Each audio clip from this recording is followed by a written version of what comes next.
First at 4, Governor Whitmer's new COVID exit strategy. She's talking about getting back to normal.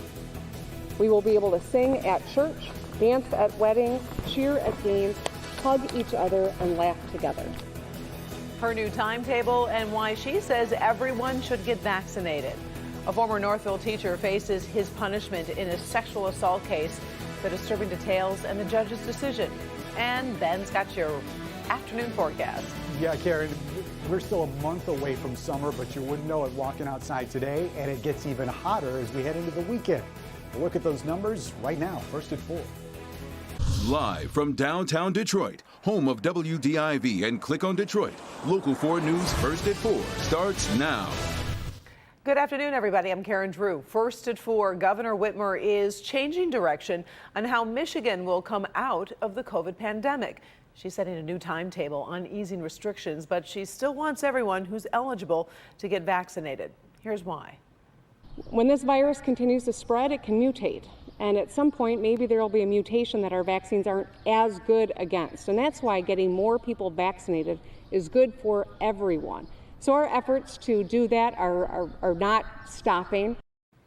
And while her vaccination push continues, all of us are trying to navigate shifting rules and the new timeline for getting back to normal. Kimberly Gill in the newsroom with a look at what's new today. Hey, Kim. Good afternoon, Karen. This is a dramatic change here. The governor has tossed the back to normal plan that relied on vaccine milestones to get COVID restrictions removed. Instead, she outlined 2 key dates. So starting June 1st, all capacity limits on outdoor events will be removed. Indoor capacity limits will increase to 50%. Plus, curfews on restaurants and bars will also end.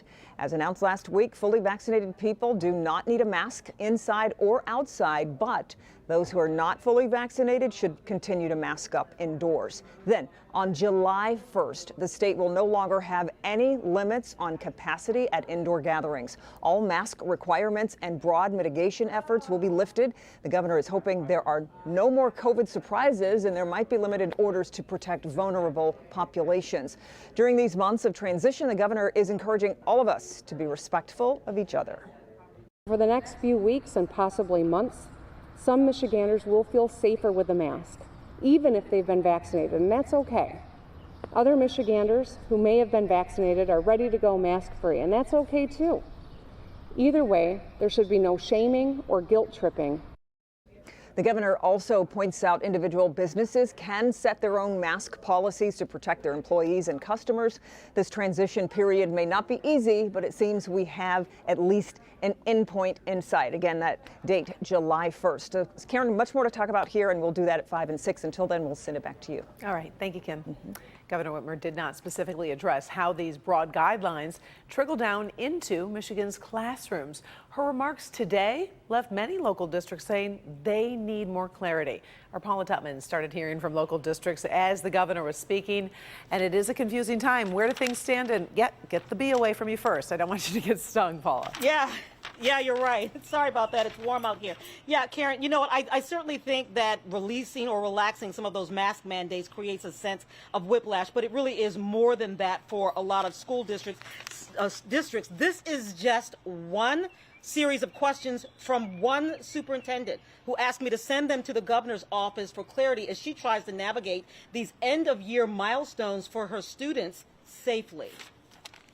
More confusion from the governor's remarks today on the rollbacks on masks, so much so that the superintendent of the Southfield Public School District fired off an immediate response, clarifying her position for graduation, prom, summer school, and very possibly the reopening of in-person learning this fall. In a frustrated note, Superintendent Dr. Jennifer Martin Green stated, real and clear guidance is needed now for districts to be able to plan. We have been confused for the entire 14 months. Every time we put plans in motion, shortly thereafter, we get new guidance. Dr. Green says today she simply needed to hear more from the governor.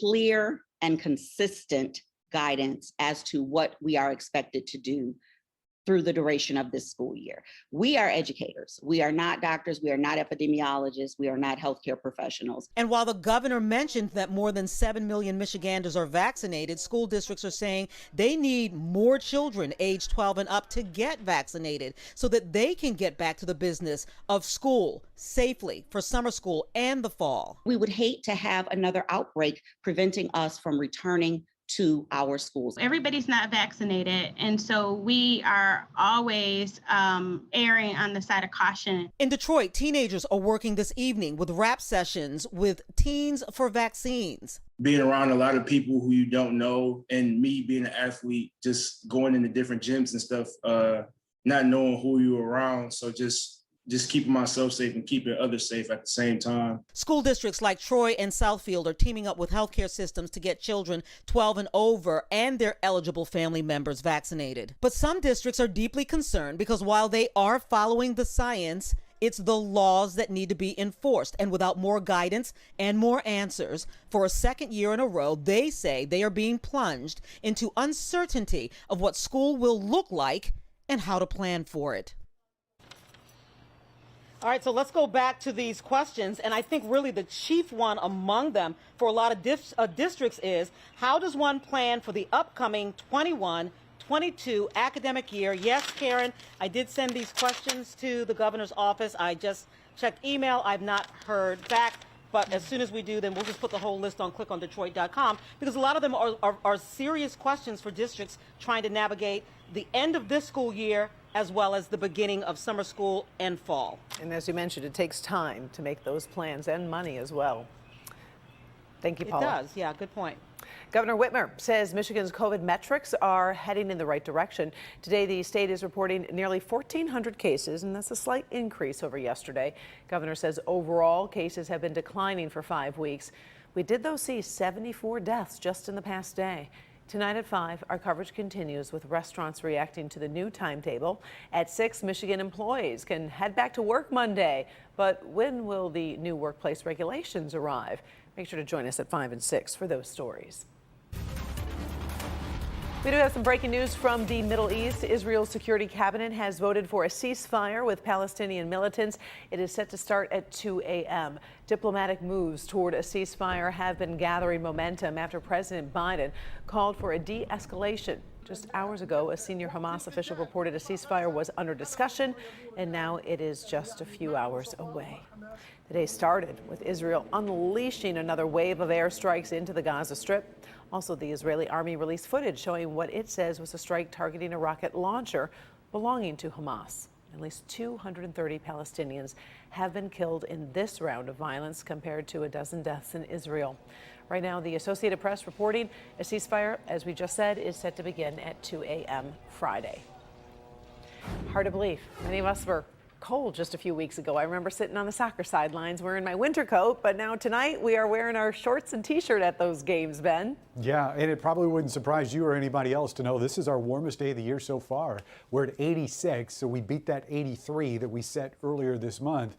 And everybody here in the mid-80s, Ann Arbor one of the exceptions, which is at 82. And along with the summer heat comes some pretty typical summer problems. We've got an air quality alert that's been posted for tomorrow. Ground level ozone, so if you've got respiratory issues, just take it easy if you're going to be outside. Otherwise, stay indoors and wait it out. But those air temperatures are going to remain in the upper 80s through the upcoming weekend. You can see the records very close to those forecast highs. The good news is that it's going to feel like the air temperatures until Sunday when we get a boost of humidity. We'll look at the rain chances for the weekend and the new drought monitor, which came out today in a few minutes. Karen? All right, thank you, Ben. A former Northfield teacher is headed to prison in a sexual assault case involving a middle school student.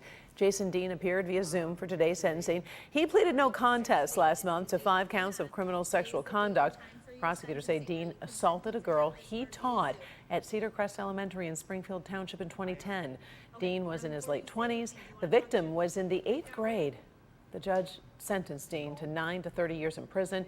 He must also register as a sex offender. We've been following frustrations with the Postal Service, and now a new bill could bring some major reforms for the first time in nearly 15 years. The Postal Service Reform Act would actually integrate health care for retirees with Medicare, saving the Postal Service more than $40 billion over the next decade. Michigan Senator Gary Peters co-sponsored the bill.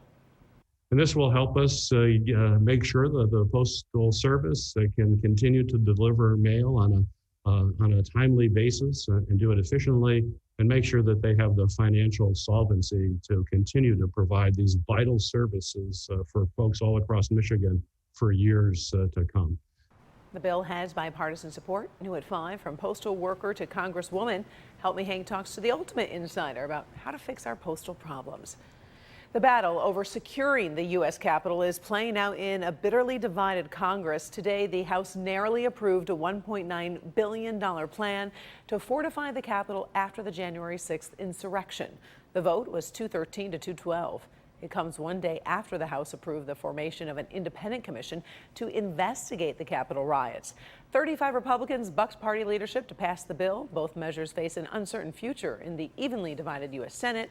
Of course, we'll follow closely.